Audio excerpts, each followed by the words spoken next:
ଆସନ୍ତୁ ଓଡ଼ିଶା ଆଦର୍ଶ ବିଦ୍ୟାଳୟ ଏଣ୍ଟ୍ରାନ୍ସ ପରୀକ୍ଷାରେ ଆସିଥିବା ଗଣିତର ସଠିକ୍ ଉତ୍ତର ଗୁଡ଼ିକୁ ଜାଣିନେବା। ଏ ହେଉଛି କ୍ଲାସ୍ 6 ସେଟ୍ ବିର ପ୍ରଶ୍ନପତ୍ର। 16 ନମ୍ବର, ଆୟତ ଘନର କେତୋଟି ଧାର ଥାଏ? ଉତ୍ତରଟି ହେବ ଡି, 16ଟି ଧାର ଥାଏ।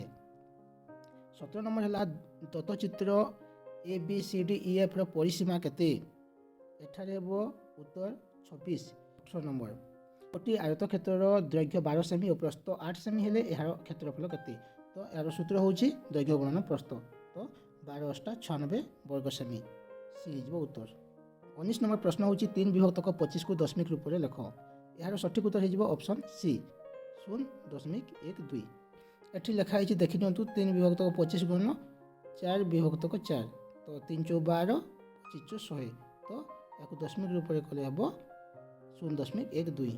20 ନମ୍ବର ପ୍ରଶ୍ନ ହେଉଛି ଗୋଟିଏ ବସ୍ 11:35 AM ରୁ ଯାତ୍ରା ଆରମ୍ଭ କରି 1 AM ରେ ଯାତ୍ରା ଶେଷ କଲା। ବସ୍ଟି କେତେ ସମୟ ଯାତ୍ରା କରିଥିଲା? ଏହାର ଉତ୍ତର ହେଇଯିବ ଅପସନ୍ ସି, 13 ଘଣ୍ଟା 25 ମିନିଟ୍ ଯାତ୍ରା କରିଥିଲା।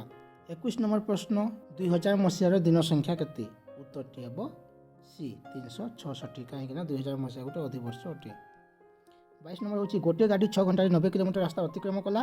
ସେହି ଗାଡ଼ିଟି ସମାନ ବେଗରେ 9 ଘଣ୍ଟାରେ କେତେ କିଲୋମିଟର ରାସ୍ତା ଅତିକ୍ରମ କରିବ? ଏହା ଜାଣିବା ପାଇଁ ଆମେ ଗୋଟେ ଘଣ୍ଟାରେ କେତେ କିଲୋମିଟର ଯାଉଛି ଲେଖିଦେବା। ସେ ଗୋଟେ ଘଣ୍ଟାରେ ଯିବ, ସେ ଗାଡ଼ିଟି ଗୋଟେ ଘଣ୍ଟାରେ ଯିବ 90 ହରଣ 6, 15 କିଲୋମିଟର ଯିବ। ଗୋଟେ ଘଣ୍ଟାରେ 15 କିଲୋମିଟର ଗଲେ 9 ଘଣ୍ଟାରେ ସେ ଯିବ 15 ନୂଆ 135 କିଲୋମିଟର। ତ ଉତ୍ତର ହେବ ଡି, 135 କିଲୋମିଟର। 23 ନମ୍ବରଟି ହେଉଛି ପାଖାପାଖି କେଉଁ ଦୁଇଟି ପୂର୍ଣ୍ଣ ସଂଖ୍ୟା ମଧ୍ୟରେ 33 ବିଭକ୍ତକ 8 ଅବସ୍ଥିତ? ଉତ୍ତରଟି ହେବ 5 ଓ 6, କାହିଁକିନା ଏହାର ଉତ୍ତର ଏମିତି ବାହାର କରିବା, 33 ହରଣ 8 କରିଦେବା, 8 ଚଉ 32, 1 ରହିଲା, ତ ଏ ପୂର୍ଣ୍ଣ ସଂଖ୍ୟା 4 ଯେହେତୁ ଏ ଭାଗ ଶେଷ 1 ବୋଲିଛି ସେଥିପାଇଁ ହେବ 5 ଆଉ 4 ମଧ୍ୟରେ 33 ବିଭକ୍ତକ 8 ଅବସ୍ଥିତ। ପ୍ରଶ୍ନ ସଂଖ୍ୟା 24, ଗୋଟିଏ କେକ୍ର 1 ବିଭକ୍ତକ 3 ଅଂଶ ମୀରାକୁ ଦିଆଗଲା। ନିଜ ଭାଗର 1 ବିଭକ୍ତକ 4 ଅଂଶ ସେ ତା ଭାଇକୁ ଦେଲା। ମୀରା ପାଖରେ ସମୁଦାୟ କେକ୍ର କେତେ ଅଂଶ ରହିଲା? ଏହାର ସଠିକ୍ ଉତ୍ତର ହେବ ଅପସନ୍ ଏ, 11 ବିଭକ୍ତକ 12, କାହିଁକିନା 1 ବିଭକ୍ତକ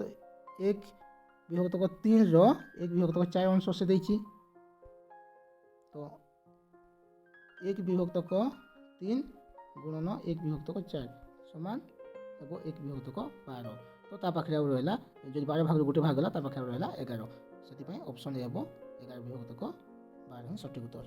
ପ୍ରଶ୍ନ ନମ୍ବର 25ଟି ହେଲା ଗୋଟିଏ ସ୍ଥୂଳକୋଣୀ ତ୍ରିଭୁଜରେ ଅତି ବେଶୀରେ କେତୋଟି ସୂକ୍ଷ୍ମକୋଣ ରହିପାରିବ? ଉତ୍ତରଟି ହେବ ଅପସନ୍ 2, କାହିଁକିନା ଦେଖନ୍ତୁ ଏ ହେଉଛି ଗୋଟିଏ ସ୍ଥୂଳକୋଣୀ ତ୍ରିଭୁଜ, ଏଥିରେ କେବଳ 2ଟି ସୂକ୍ଷ୍ମକୋଣ ହିଁ ରହିପାରିବେ।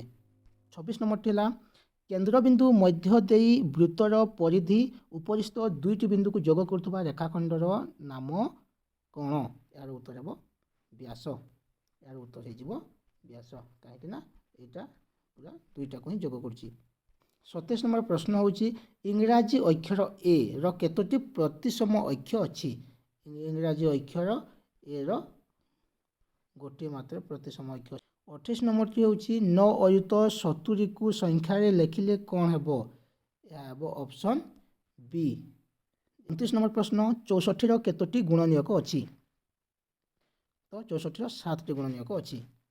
ଗୋଟେ ହେଲା 64, ଗୋଟେ ହେଲା 1, ଗୋଟେ ହେଲା 8, ଗୋଟେ ହେଲା 32, ଗୋଟେ ହେଲା 4, ଗୋଟେ ହେଲା 16, ଗୋଟେ ହେଲା 2, ତ ଏ ହେଉଛି 1, 2, 3, 4, 5, 6, 7, ଏ ହେଉଛି 64ର ଗୁଣନୀୟକ।